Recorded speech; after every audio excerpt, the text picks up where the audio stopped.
Senhor esteja convosco. Ele está no meio de nós. Proclamação do Evangelho de Jesus Cristo segundo Lucas. Glória a vós, Senhor. Naquele tempo, Jesus estava ensinando numa sinagoga em dia de sábado. Havia aí uma mulher que fazia 18 anos, estava com um espírito que a tornava doente. Era encurvada e incapaz de se endireitar. Vendo-a, Jesus chamou-a e lhe disse: Mulher, estás livre da tua doença. Jesus colocou as mãos sobre ela e imediatamente a mulher se endireitou e começou a louvar a Deus. O chefe da sinagoga ficou furioso, porque Jesus tinha feito uma cura em dia de sábado. E, tomando a palavra, começou a dizer à multidão: Existem 6 dias para trabalhar. Vinde então nesses dias para serdes curados, mas não em dia de sábado.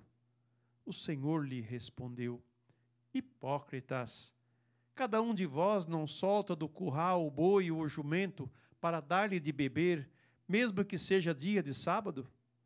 Esta filha de Abraão, que Satanás amarrou durante 18 anos, não deveria ser libertada dessa prisão em dia de sábado?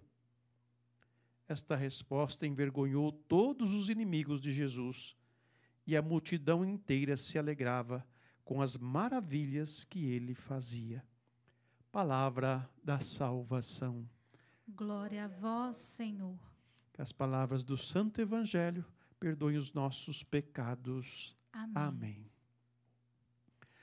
Amados irmãos e irmãs, depois de ouvir estas palavras e depois de ouvir este Evangelho, quero partilhar um pouco com vocês o que Lucas está nos revelando neste Evangelho.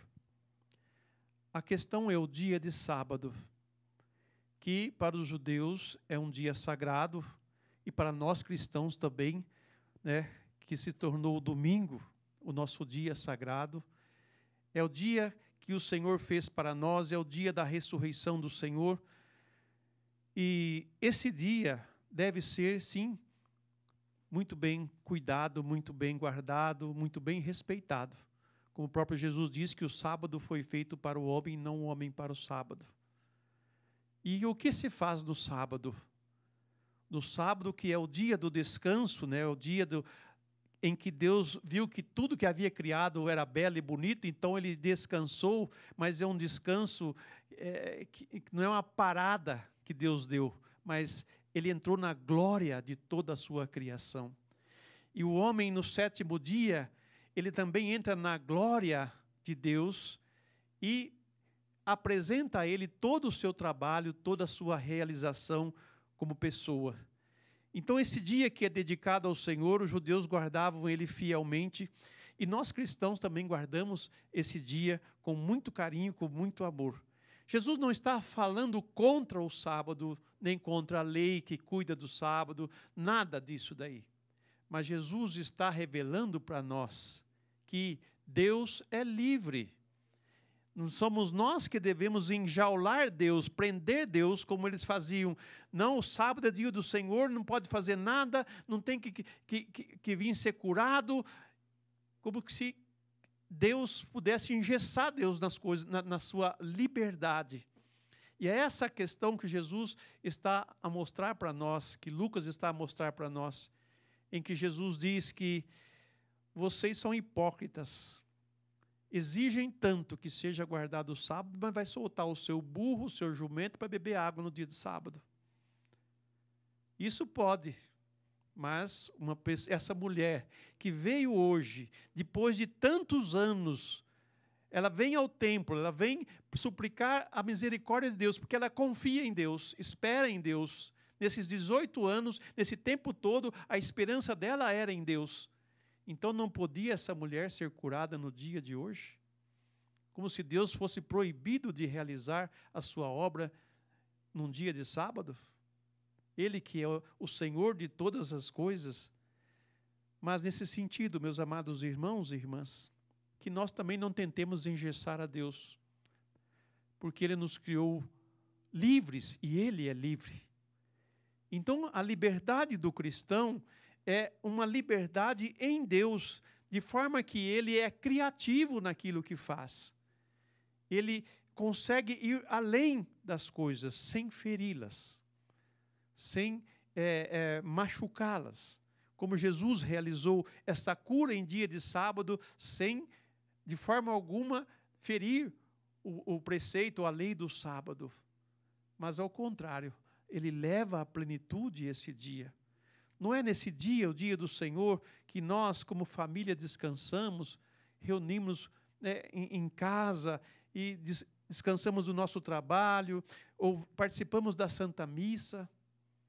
Não é nesse dia dedicado ao Senhor que nós prestamos a Ele o nosso culto de adoração, em que nós vamos à igreja, agradecer a semana, o trabalho que nós realizamos e renovar as forças junto com Ele, porque Ele é o Criador e Senhor de todas as coisas.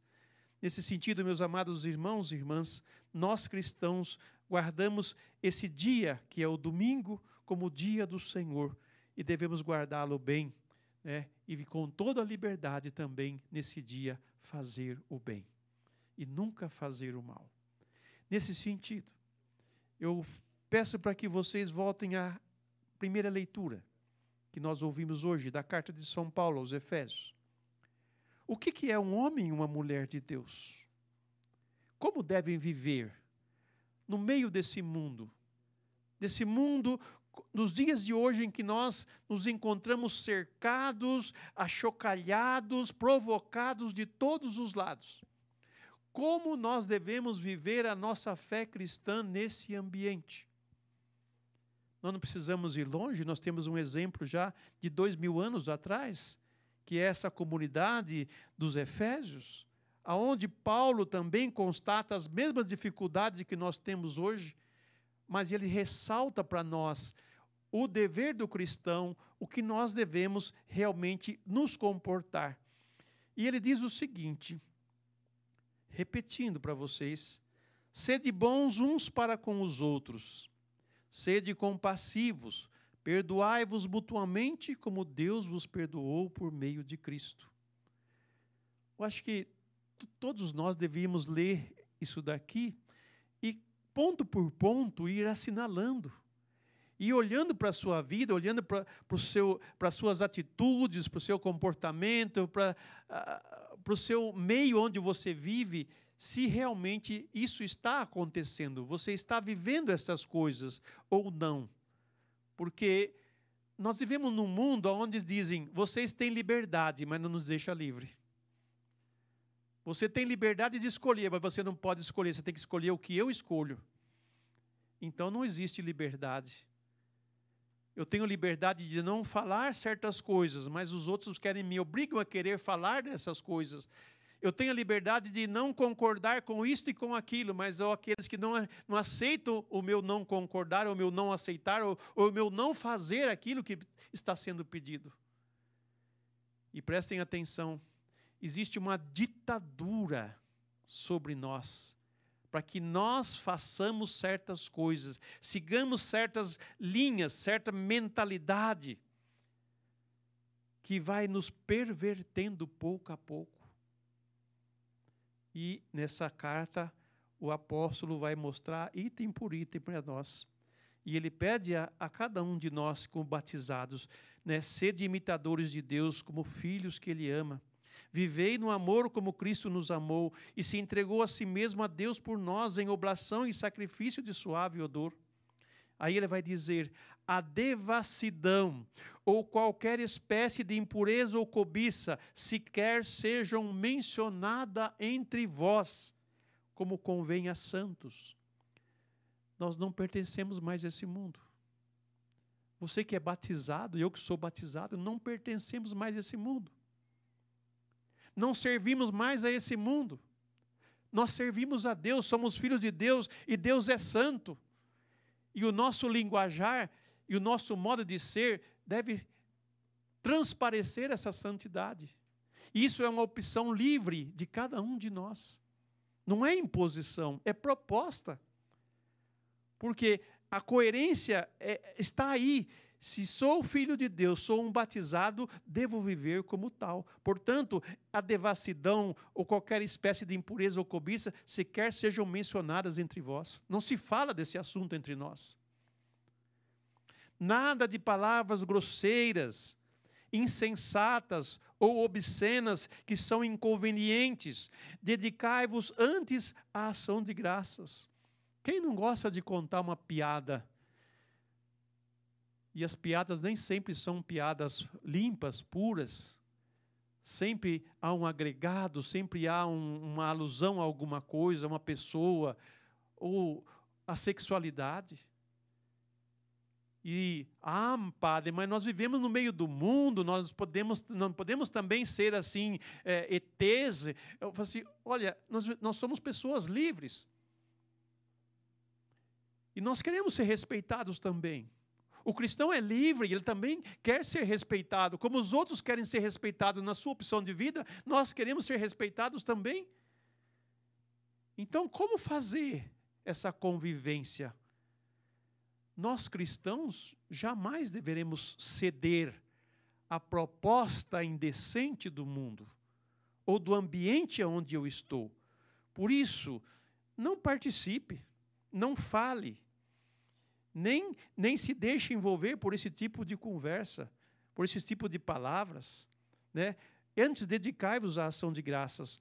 E ele, no versículo 5 do capítulo 4, vai dizer, pois sabei bem o devasso, o impuro, o avarento, que é um idólatra, quer dizer, serve a esse Deus, se dobra a esse Deus, são excluídos da herança no reino de Cristo e de Deus.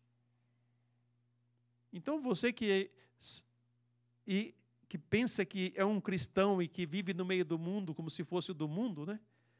Ou que pensa como o mundo pensa, porque nós temos a liberdade de ter o nosso pensamento, o nosso modo de viver e ser respeitados por isso, como os outros querem ser respeitados, nós também queremos ser respeitados, e a igreja sempre lutou por isso, pela liberdade. Vocês têm liberdade religiosa, mas nós não deixamos vocês ser livres. Nós queremos que vocês sejam como nós. E aí que está o desafio. Nós somos filhos de Deus, não filhos do mundo. Nós somos filhos do santo, não filhos dos pecadores. Outrora éramos pecadores, sim. Outrora servíamos aos deuses desse mundo, mas hoje servimos ao Deus verdadeiro. E somos fiéis a esse Deus.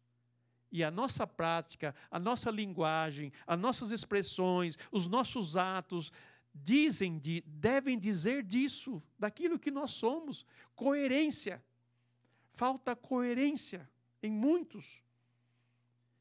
E a falta de coerência deixa duvidoso, deixa incerto. Até mesmo as palavras, o uso das palavras, né, que são usadas, as palavras distorcem a verdade, distorcem o que é certo, distorcem o que é verdadeiro. E obriga os outros a aceitar o falso, né, o que não tem fundamento. Tudo isso vai cair por terra. Tudo isso vai cair por terra. Por isso, no versículo 6, ele diz que ninguém vos engane com palavras vazias. Tudo isso atrai a cólera de Deus sobre os que lhe desobedecem. E ele conclui dizendo, não sejais seus cúmplices. Outrora vocês eram trevas, mas agora sois luz no Senhor. Vivei como filhos da luz. Conclui o apóstolo. Esse é o apelo que o Senhor faz hoje para nós. Lá na sinagoga, ele revela a misericórdia de Deus, curando aquela mulher num dia de sábado. Para dizer que Deus não está preso, não está algemado, não está engessado. Deus é livre. E essa leitura nos diz que nós cristãos também somos livres. Optamos por Deus em liberdade. Aceitamos os seus ensinamentos, os seus conselhos com liberdade. E na liberdade nós os vivemos. E por isso nós nos tornamos instrumentos de ação de graças. E o salmo que nós rezamos hoje, que é o Salmo 1, diz no seu refrão, que nós repetimos várias vezes para nunca esquecermos. Sejamos, pois, imitadores do Senhor, como convém aos amados filhos seus. Sejamos, irmãos e irmãs, imitadores do Senhor. Aprendamos com Jesus, entremos na escola de Jesus, aprendamos com Ele e nos deixemos ser formados por Ele, orientados por Ele, pois Ele nos conduzirá, sim, a uma vida plena, a uma vida digna de filhos e filhas de Deus. A Ele seja dada a honra, a glória, pelo todo o poder, pelos séculos sem fim. Amém.